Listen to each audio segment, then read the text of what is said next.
ভারতরত্ন প্রয়াত প্রধানমন্ত্রী রাজীব গান্ধীর জন্মদিবস উপলক্ষে শুক্রবার গন্ডাছড়া মহকুমার বিভিন্ন শিবিরে দুর্গতদের মধ্যে বস্ত্র দান করল রাজ্য মহিলা কংগ্রেস কমিটি। প্রসঙ্গত সাম্প্রতিক কালের প্রবল বর্ষণে গন্ডাছড়া মহকুমার বিস্তীর্ণ অঞ্চল প্লাবিত হয়।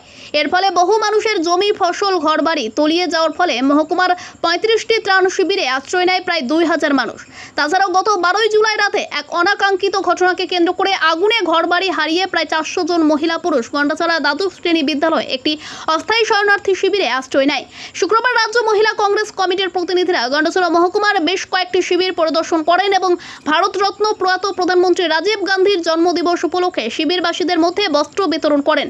শিবিরবাসীদের মধ্যে বস্ত্র বিতরণে উপস্থিত ছিলেন রাজ্য মহিলা কংগ্রেস কমিটির সভানেত্রী সর্বাণী চক্রবর্তী, সহ সভানেত্রী গৌরী মজুমদার, রাইমা ভ্যালি ব্লক কংগ্রেস সভাপতি রঞ্জিত ত্রিপুরা, যুব কংগ্রেসের জেলা নেতৃত্ব রাজীব চাকমা সহ অন্যান্যরা।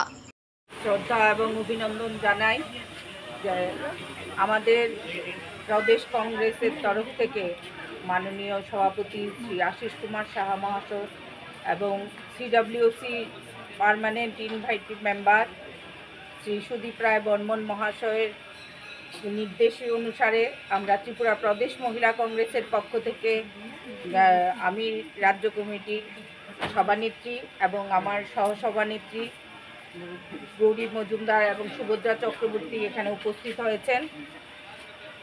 আমরা রাজ্য কংগ্রেসের তরফ থেকে এখানে যারা নেতৃত্ব দিচ্ছে ব্লক প্রেসিডেন্ট এবং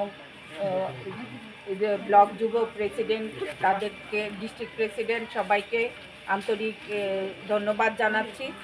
আমরা এটা প্রদেশ কংগ্রেসের থেকে সামান্য কিছুই উপহার স্বরূপ এনেছি। যে ক্ষয়ক্ষতি হয়েছে সেটা হয়তো আমরা কিছু সাহায্য দানের মাধ্যমে কিছুটা ক্ষতিপূরণ হয়তো তাদের হবে, কিন্তু সার্বিকভাবে পূরণ করা একা কারোর পক্ষেই সম্ভব নয়। সরকারকেও এগিয়ে আসা দরকার এই জন্য। এবং আপনারা দেখেছেন যে আমরা রাজ্যে সবাই হিন্দু, মুসলিম, জনজাতি সবাইকে নিয়ে আমরা একসাথে বসবাস করতে চাই। হিংসাদীর্ণ ত্রিপুরা রাজ্য আমরা চাই না। আমরা চাই সবাই মিলে একসাথে একটি ঐক্যবদ্ধভাবে এই ত্রিপুরা রাজ্যে বসবাস করি এবং সবার মধ্যে সৌভ্রাতৃত্ব, শান্তি, সম্প্রীতি এবং সমৃদ্ধি বজায় থাকুক। এটা আমি সবার কাছে আবেদন জানাচ্ছি। আমাদের জননায়ক রাহুল গান্ধীজিরও একই নির্দেশ যে মানুষে মানুষে যেন কোনো ভেদাভেদ না হয়।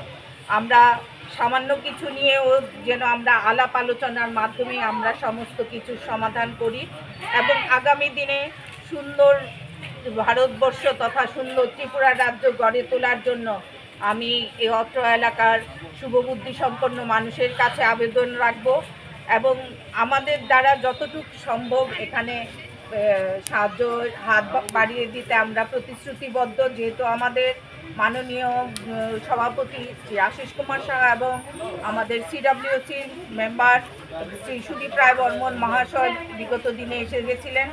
আমরা আজকে আসার কথা না, এটা বিগত 20 তারিখে আমরা রওনা দিয়েছিলাম। মহারানী অবধি এসে আমরা ফিরে যেতে হয়েছে, তখনই ধস নেমেছে, এই এলাকাতে আমরা প্রবেশ করতে পারিনি। যার দরুন আজকে আমরা এসেছি। তার মধ্যে আপনারা দেখেছেন ত্রিপুরা রাজ্যে ভয়াবহ বন্যার অবস্থা, জনজীবন বিপর্যস্ত হয়ে পড়েছিল, তাই এটা দিতে আমাদের বিলম্ব হয়ে গেছে। তথাপি এখানে যারা আছেন আমি তাদেরকে একে একে বলবো যে আসার জন্য এবং আমাদের এই বস্ত্র উপহার স্বরূপ দেওয়ার জন্য।